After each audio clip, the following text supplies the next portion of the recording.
it's like, oh, look how far you came. Look how far you've come. And look how much farther you're about to take that shit, baby girl.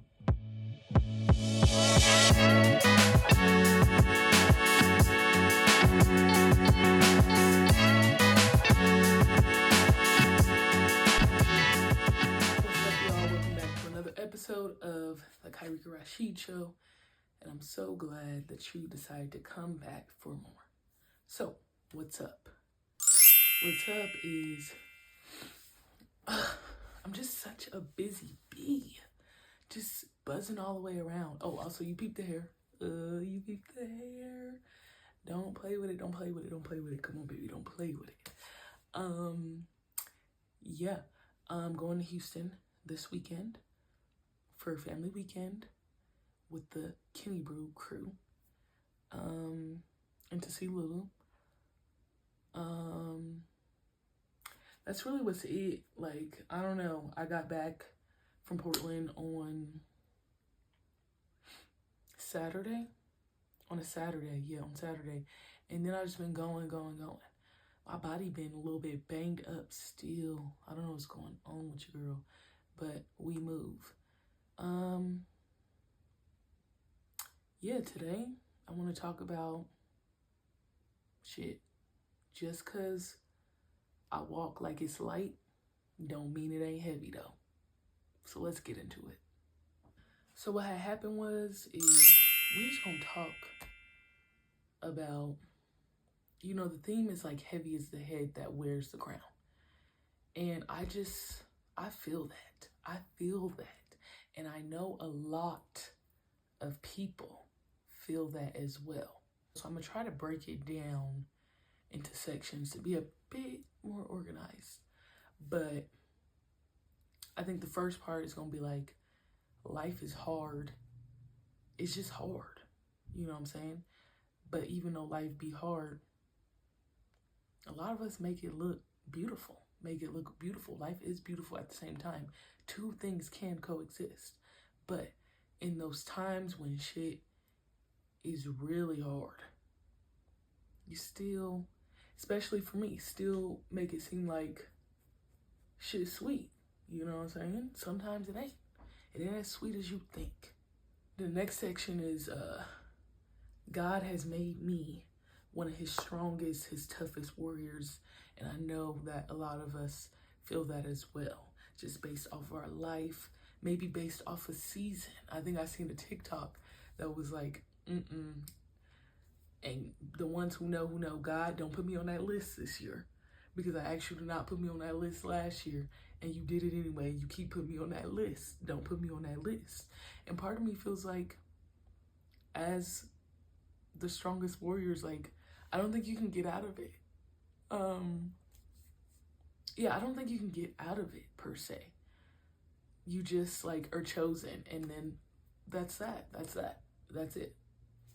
And then we're gonna try to bring it all full circle, right? And just talk about how big dog gonna work it out at the end of the day. God gonna work it out. He gonna work it out. God gonna work it out. Yeah, he gonna work it out. Hey, God gonna work it out. Yeah, he gonna work it out. Anyways, heavy is the head that wears the crown. Y'all, life just be lifing, and it's just hard. But simultaneously, I am very blessed. And I think I'm particularly talking about this season in my life now. I think I just feel in this state of like, I don't know, it's hard. It's just hard.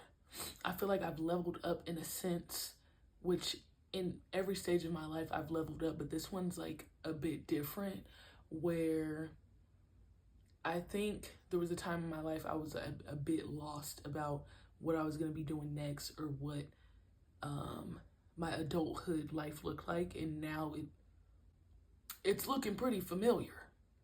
Like, it's looking like that's the right path to go, but there's levels to this shit.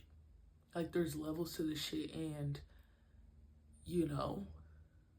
with greater power comes greater responsibility. And I've had to be very, very, very responsible in all realms of my life. And like, just because the shit is hard doesn't mean I'm not blessed. And my whole life has been a grind per se, but I don't think many would ever know that based off of the way I present myself and who I am today and who I'm continuing to grow to be. I don't think many would know that. It's like, I mean, I start to open up to people here and there and I reveal layers. What they say? Ogres have layers, onions have layers. And it's like, wow, I would never know that. Dude, I would never, yeah, bro. Because, you know, I'm not just going to be telling you certain stuff, but also it's like, oh, look how far you came. Look how far you've come. And look how much farther you're about to take that shit, baby girl. Look. And each day I wake up and I go and give 100% of what I have for that day. I'm gonna go ahead and say most days, or more times than not, your girl does not have 100%. Like, bitch be tired. Now I am anemic and have low iron. I'm tired every day. Bro gets 8 hours and 30 minutes damn near, but I'm still tired. What Zendaya said, oh Lord, you know I'm tired. Yeah, that be me. I'm tired. I'm tired all the time. But I just still give my all, whatever it is. I'm not saying we ain't up there like in the 90s or in the 80s percentages. You know what I'm saying? But it's very slim when your girl is 100%. Yeah, I think I always been tired since I was a child, but now that I'm thinking about it, your girl been waking up at 6 a.m. since she was a young bull, for real. For real. Because the way that, you know, my life was set up or decisions that I've made, there's always been a grind before the daily grind. Sometimes it was accidental. Sometimes I didn't have a choice. For instance, getting up at 6 a.m. as a child wasn't a choice at first. It's because I had to, because we lived too far and we had to get on the bus and the max. Like, I think, I'm not going to hold you. We started getting on the bus when I was 8 years old and the triplets were 6, and I was in charge and I had to make sure we got from point A to point B. That's why I had a phone. Yeah, one of them flip phones, one of them Nokias. I think my first phone was a little Nokia that you could play the little game where you get the little hoops. They don't know. They don't know what I'm talking about. They don't know what I'm talking about. But yeah, they don't feel me. But you know, you play that little game. It's like the little water and you get the hoops over the stick. That's what I had. So yeah, I've been getting up since 6 a.m. and there's always been a grind before the grind. So, I mean, 8 years old, that's elementary school. So the grind before the school day grind, because I didn't play sports at that time, was being the mom per se and waking my little kids up, making sure they did what they did. I'm on high alert because I have to watch them. If anything happens to them, I'm gonna get in trouble. Then we're catching the bus, hour-long trips in the morning. Okay, we gotta be out the house by a certain time. It's my job. Also, that's the grind before the school grind. School grind initially was like the break, okay? And then I gotta make sure we all get home. And then I gotta make sure we eating. And we going to bed and doing, like, I'm making sure that's the grind before the grind when I was a young bull. A young bull. Then, I mean, I think I was gonna skip over middle school, but in middle school, I started playing sports and all that stuff. But I think the grind maybe was like similar. But then on top of that, there was the grind.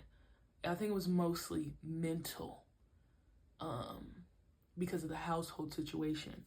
like we were living in a house with, you know, abuse, all kinds, all variations you could think of. And then you have to go to school and go be in your sport and act like, yeah, act like shit is sweet. You know what I'm saying? Act like shit is sweet when it's not. And I think we got a lot of that because in our household with our mom, she'd be like, don't tell nobody what the fuck going on in our house. So we really internalized that. We internalized that and we went and we acted accordingly. And acting accordingly was different from all of us.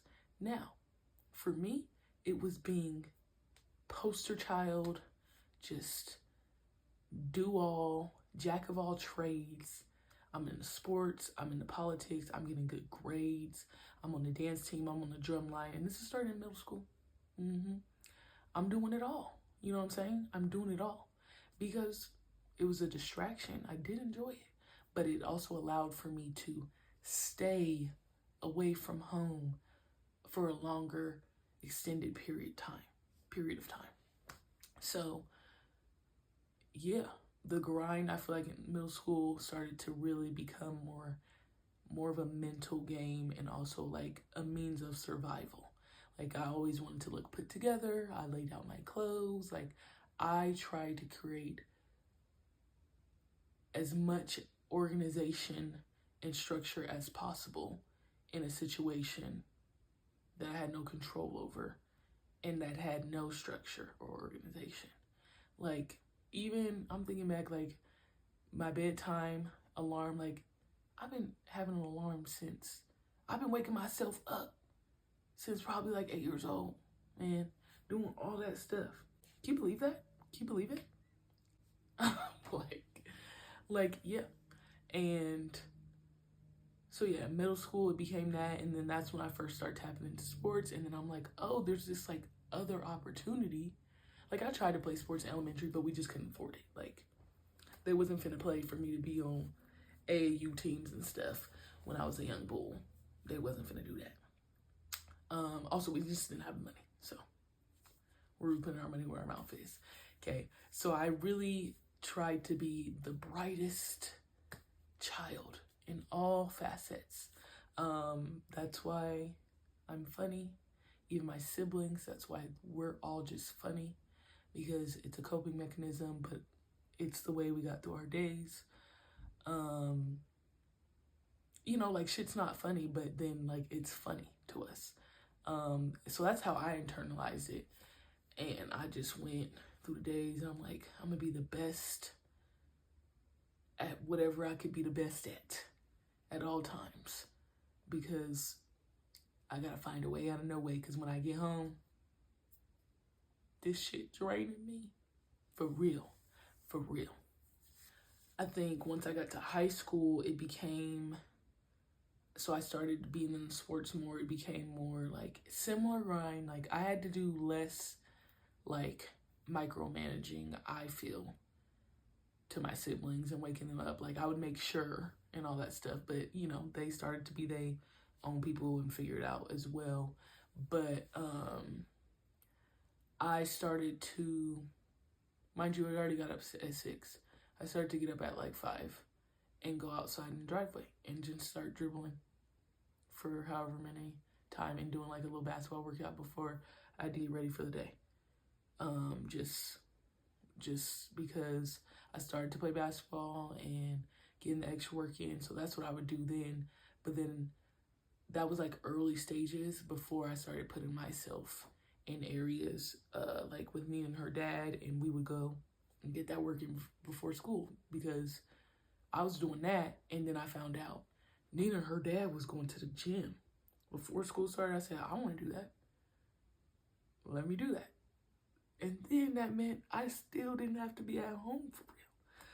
But doing that, and then my days were long, like really long. And sometimes I think about, oh, like my days are long now, but let's think about it. I'm getting up at 5, I'm doing stuff in the driveway, and I'm not getting back home, mind you, because majority of the time I had to get on the bus at the end of the day. Me and my siblings had to get on the bus at the end of the day. So playing sports, extracurricular activities are not done until like 4 or 5. Then sometimes 6. Then you start chilling with all your cutties and all that stuff. And then you decide to get on the bus and get your ass home. It's like 8 p.m. at that point. You gotta, wait for the max. That's what we call it in Portland. Wait for the max, wait for the bus. Then we was walking hella. I guarantee you, without all the like school walking and, sports, we was getting about a cool little 2 to 3 miles in of walking each day on top of all the other stuff. Okay? So yeah, the high school grind, I started to like refine the grind, but it was all a means to like survive, get to a different space, but also just stay away from home as possible. So I did all the similar stuff I would do in middle school, in high school, BSU, dance team, 3, at one point a 4-sport athlete. Like, I got down, I did not play. But it was also me, I gotta be that 5-star chick. 5-star chick, that 5-star type shit. Then, when I got to the next level, it's a different type of grind. College athlete grind. That is a fucking grind. They drain you every day. They drain you every day, and you gotta be a student. Mind you, when you was in high school, it didn't feel like that. It didn't feel like you was doing all that shit. You get to college, and it's like, damn, they want all my attention at all times. Like, damn. And then it was like, in high school, middle school, I felt like it was easier for me to be multifaceted. When I got to college, it became very hard for me to be multifaceted. I could not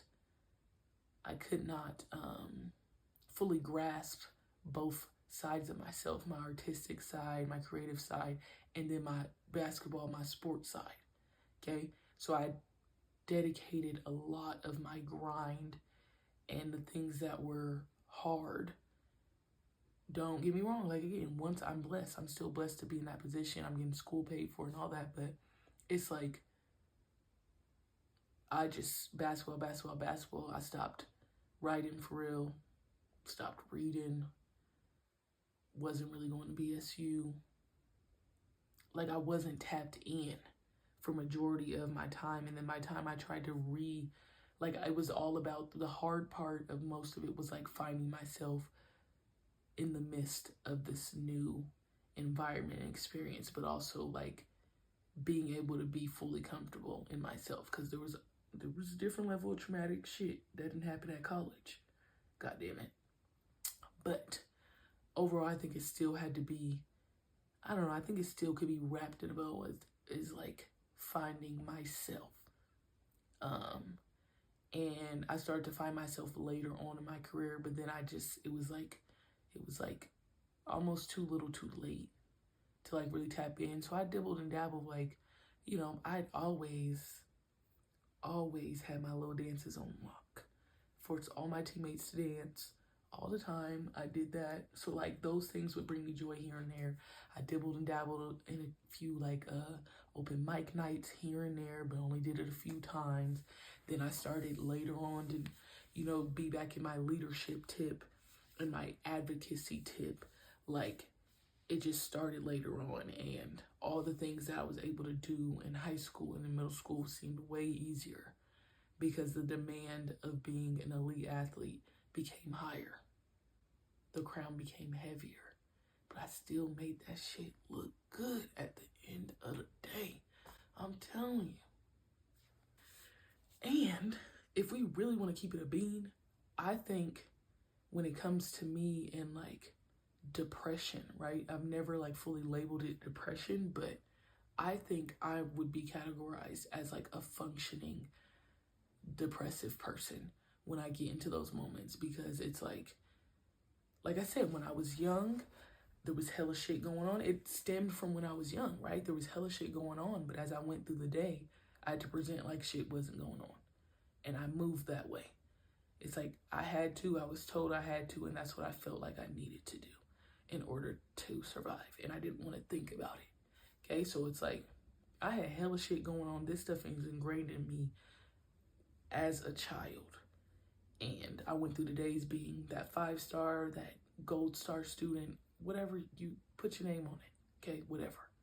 And when I got to college, it started to really, I guess, internalize, where it was just a mode or a means of survival that I didn't really think about it. I just go. And then I hit a point in college where I was going, and then it started to hit me. And I was like, oh, that's really weird. I don't know. This is really weird. And it was like a deep mode that still, like, most people don't know about. Only, like, Nina knew firsthand because she got to witness me on the day-to-day, because we were roommates, obviously. And she got to witness me on the day-to-day, and then how it would go about the day once we left the house. But then every time we came back to the house, it was, like, not good. But then I would get out because I was the leader, and I was the one who was supposed to stand in front of the line and get people going and yada, yada, yada. And I would go do it. I would go put on my face. I would go be funny. I would be locked in. And then when it's time to leave, checked out fully.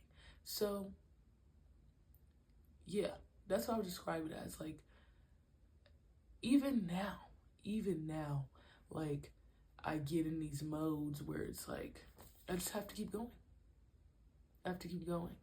Even when I don't feel well, you can't just stop. Now, I'm not saying there ain't been many times I wanted to stop and I wanted to quit, but the Lord wouldn't let me. And then I think deep down in this brain, back in the day when I was young, my dad would say to us, if you start something, you can't quit. So, like, I never quit nothing. If I started it, I had to quit it, even if I didn't like it. I mean, I had to finish it, even if I didn't like that shit. Even if I didn't like it, I had to finish. Like, there was no not doing it. You just had to do it. And then also I learned nobody gives a fuck from a young age. Nobody gives a fuck. Shoot. So I just go and I function, and then usually I, like, you know, explode or, like, burn out heavily. And then things just, like, kind of flatline. And then I build myself back up again. So yeah, that was like I started to really think about the functioning, like, depressiveness that I had or have as a means of, like, survival, or just the type of depression I go through. Like, most of the time it's not like I'm gonna go handle the stuff and then just, like, not be locked in anything else. Like, I'm gonna handle what is supposedly necessary to be handled, but then as far as tending to me and my needs, those are not handled. So now we move on to, like, post-grad and being a professional athlete, and also having this career and being a trainer and a coach. It's like I have gotten better at tending to my needs on top of the things that are, like, non-negotiables. So for me, going to the gym is a non-negotiable. Going to the gym, getting a workout, whatever I gotta get it in, is a non-negotiable for me. So that's, like, one thing that started to become more of a personal need as well as a career need. Like, there's something in me that I do feel well getting up early and going to the gym, and, like, it makes me feel good. Other than just being an athlete, I think that's starting to manifest a little bit more for me. And then I try to, like, I call them my things, and I write, I journal, I do some Spanish.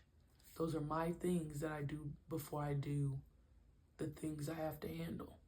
And that's maybe recording a podcast, writing out, you know, the episode, doing the busy work behind the scenes for our business, and then doing the work where I'm actually going and I'm being hands-on with the kids, because it has helped me be way more intentional, way more invested with the people I work with every day. But it's hard. it's hard as shit doing all that. And it's like, if I didn't pour into myself daily, it would be easy to just go wake up later in the day, go to the gym, and then go and like, train the kids. But my days are full because of all the behind the scenes work that I do on top of doing everything that people see. There's a lot of things that people don't see. And even at one point, it's like I was having a conversation and they were like, well, what? You don't really do shit all day until the nighttime anyway. And I said, hold on. Not me. I do shit all day. I do shit all day. Just because you don't see it or look a little bit different, I do shit. Hold on, buddy. Hold on. So yeah. So that's the part about it. It's like it just being hard. Like the levels to it. It's like it's a non-negotiable. It's becoming more of a non-negotiable to pour into myself before I do all the other stuff. And if and when I don't do that at times, I don't feel well. I don't feel well at all. Mentally, spiritually, physically, all those things. Oh yeah, I forgot, reading my Bible too, and being tapped in with the Lord. Those things help me get throughout my days. And when I don't do those, I am tapped. But it's hard to do all those things in the day. Like, waking up at 6 a.m. I thought was enough. But I'm like, your girl still don't do everything in the day that she would like to do. Please, help me, help, please. So that's what I be thinking about too. I'm like, damn, I got hella shit to do, so it's just hard because it's easier for me to just give up on the shit and just like, that part be all right. That's what I did in college, and it wasn't all right. I'm like, I could not do that today. It'll be all right. I don't think so. But then it's the part of like leveling up and moving up and doing all these things that shit is gonna get harder. Shit's gonna get harder. And as you elevate, as you transcend, that's just how it's gonna be. Every day be. Now we're gonna get into like being one of God's strongest and toughest warriors. I feel like every stage of my life has been challenging. Do everybody feel that? Every stage of my life has been challenging since I came out into this world. It's been challenging. Like, I don't know if I can recall just like, oh, this part of my life was just a vibe. It was just easy. And sometimes I look back at my childhood and I go, well, that shit was way too hard for you to be thinking anything else in this lifetime is as hard as that. And I go, damn, that's fucked up. It's also unfair. It's also unfair because every challenge is not the same. They can be comparable at times, but they're not all comparable. And the shit I was going through as a child, which really was ingrained or is ingrained into my brain, because obviously those young years are really those like most prominent years with your development. It's like, I just always think about that in a certain factor and I always draw back to that. So once I left my childhood and I that's out the womb to basically high school when I went to college. It's like, I got to college and I think that was a lot of my issue. It was like, bitch, look where you came from. You're tripping. Like, how you gonna say this is hard? Nah. What was hard was y'all was sleeping on them hardwood floor with no furniture together and a little pallet. What was hard when y'all didn't have no food, no water, no heat. That was hard. This, girl, you live in lavish compared to this. How could you say this was hard? But then I go back and I think about it, I'm like, those are experiences that I did not have. These are different experiences that draw on different parts of the brain, different parts of your emotions, different parts of your intelligence that weren't drawn on or drawn upon. As a child, I was familiar with all these realms of abuse in this certain way, in this certain manner, in this certain form. And then I moved from that to a different unfamiliar area where I didn't have to deal with these types of things. And now it's feeling foreign to go through these experiences that have never happened before. But then at the same time, it's like, nah, you didn't came from the gutter. This ain't nothing. Did I want to quit? Yes. Did I? No. It's like God just, no matter how low that I felt, has never let me quit. And I've had so many lows, I think, that I don't even know if I could describe or say that I've been at my lowest point. I don't know which part of my life I could say that about. Which, really, I don't want to have to say that. But it's like, what is really, like, have you had a rock bottom? Amen to not. Amen. I don't want to. If the rock bottom was the earlier stages of my life, amen to that. That just means we're just gonna keep going up because we already been there. But it's just like the lowest of the lows. God has never, even in those moments, let me fail. Like, my best season in college was my junior year, but that was probably the worst that my body was. My sophomore season was probably, sophomore season is where the mental stuff really just started to manifest. And then my senior and fifth year season were the seasons that I was really functioning, depressive, I don't know, just functioning through like negative emotions, like not really living per se, but at the same time still trying to find myself. Just weird, a lot of things happening there. And I just know now that God has been with me every step of the way, even when I wasn't familiar with his game.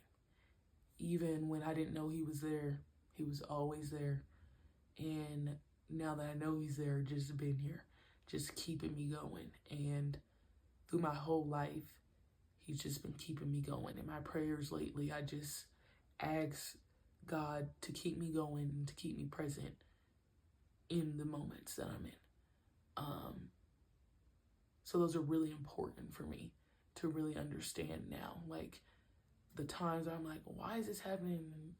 Like, God was still there when I didn't know. And now it's just like, I know he's very omnipresent in everything that happens currently. And I just continue to ask him to keep me going, and keep me present. So now what? Now I have full confidence that God is going to work it out, because he always has. He always has. In every step, it's always been worked out for my good, for my greater good. He's always worked it out. And if I ever been more confident, I haven't been more confident than now that things are just going to work it out. I don't know how, but hey, we're going to work it out. He's going to work it out.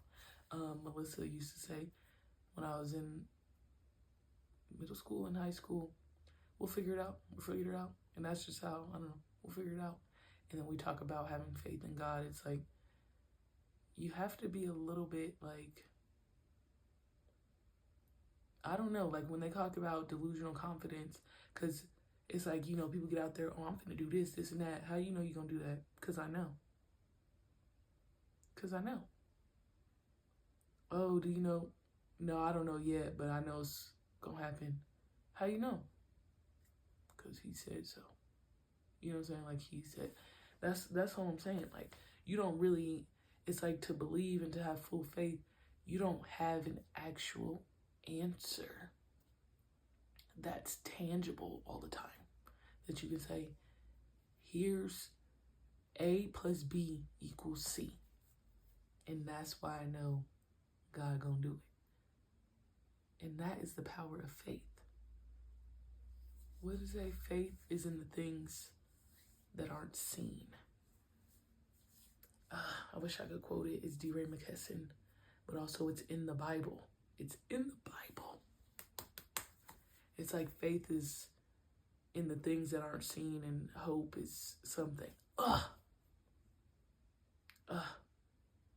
just read that in the Bible, but I first read that in DeRay McKesson's book. Oh my God, now I feel like I gotta link them in there because I don't remember the names. But yeah. And like I said, right now, I feel very blessed, and I feel like lots of opportunities career-wise are coming at me. And the want, the yearning for me and my presence and who I am and what I bring to the table is wanted. But it's still very hard because I'm also at a crossroads where it's like, you know, this side is trying to pull me here. I still have this side here that I feel like God still wants me to fulfill before I fully take my foot out of this one area and put it in another and just be 10 toes down for this. I don't feel like God has told me it's time to fully move on yet. And I'm telling you, if Big Dog was telling me that, y'all, we could wrap this up. Because then that would make it a bit easier for you, dog, for real. It would make it a bit easier. All the extracurricular work that I'm putting in is because I got these two things happening, and I have to make sure I'm investing in both of them. I can't just do one over the other. But I feel like if I just decide to quit one and invest solely in another, it would make my life so much easier because I only have one thing to focus on, not multiple. And the extra hours that are being put in, I don't have to do that anymore. But, you know, like I said, the Lord, I am one of the strongest warriors.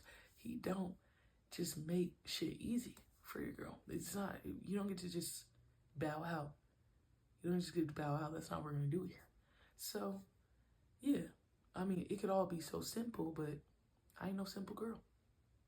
I think I also said as you level up, the crown gets heavier. The crown gets heavier, but you also get stronger. You get stronger in being able to wear the crown because God's continuing to build you up for the days. It's just harder. I don't know. It's just harder in different ways. When you really, it's harder to continue to invest in yourself. It's harder to continue to grow yourself. It's easier to just say, fuck it, we ball. And, you know, that's why so many people experience burnout. They give their all to these things, to these jobs, to these sports, and don't give to themselves. And shoot, I've been a victim of it. You know what I'm saying? And I'm in a good place where I'm managing both pretty well. But the shit is hard, B. It's hard as fuck. It's hard as fuck. And I've just worked so hard on finding myself again and doing the stuff that is just way too easy to slack off on that. And I just refuse to do it. I just refuse to do that right now. I mean, hopefully not later either. But it's just something in me right now that, like, even though it's shit hard, even though that alarm go off at 6 a.m. sometimes, and I'm like, damn, I'm tired. Gots to keep it going. Gots to see it through, my boy. Gots to see it through, my boy. Gots to see it through. I think the improvement, though, of me continuing to pour into myself is the joy that I find in each day. I think even though the days are hard, I have joy in every single day. The joy of waking up at 6 a.m. and going to the gym, there is joy there. Y'all, I be going to Lifetime. Y'all know what that is? One of them bougie, big-ass motherfucking gyms. It's one of the nicest gyms I've ever been to in my life. There is joy in that. Do I be tired sometimes? Yes. Are the lifts and the workouts that I'm doing hard sometimes? Yes. But there is still joy in the morning. There's joy when I'm coaching the kids and they do things correctly. Or they like being around me. There is joy in that. There's joy in those things. And I found more joy even though it's harder. Even though the days are longer.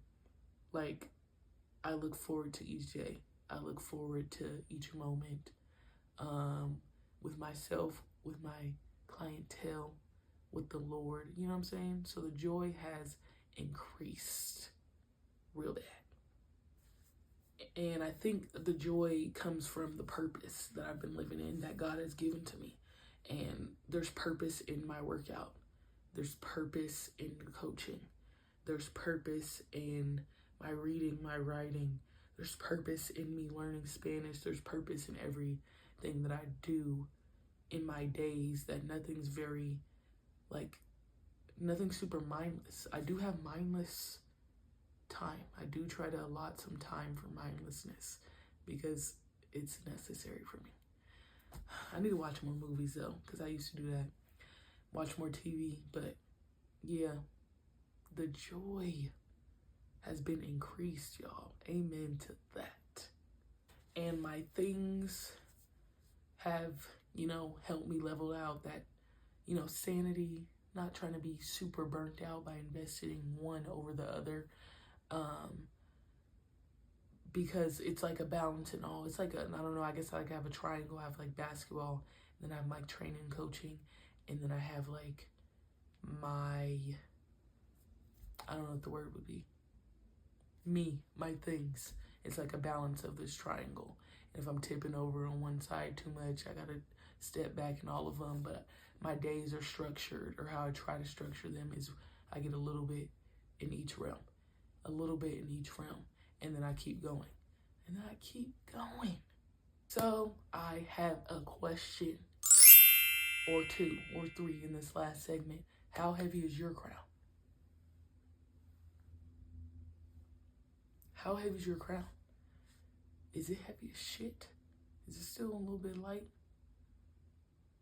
I don't know. Is it like medium? I feel like my crown's always been heavy. It's always been heavy. It's just been heavier in different ways, if that makes sense. How heavy is your crown? Has there been any part of your life that's been easy? Like you could really look back on this time period and be like, that shit was pretty smooth. So I'm not even gonna hold you. Like that was a vibe. It was a vibe. I really just thumbs up through everything. Didn't really have to do much. Didn't have to make no tough decisions. Didn't have to go no hard battles. Do people have that? Do people have that? And just a little, let's talk about some joy. What right now in this moment has been bringing you the most joy? Let me know. Those are the questions that I have. Do you have any questions? Let me know. Once again, this has been another episode of the Kyrika Rashid Show. Amen. Thank y'all for coming back for more. Get at me.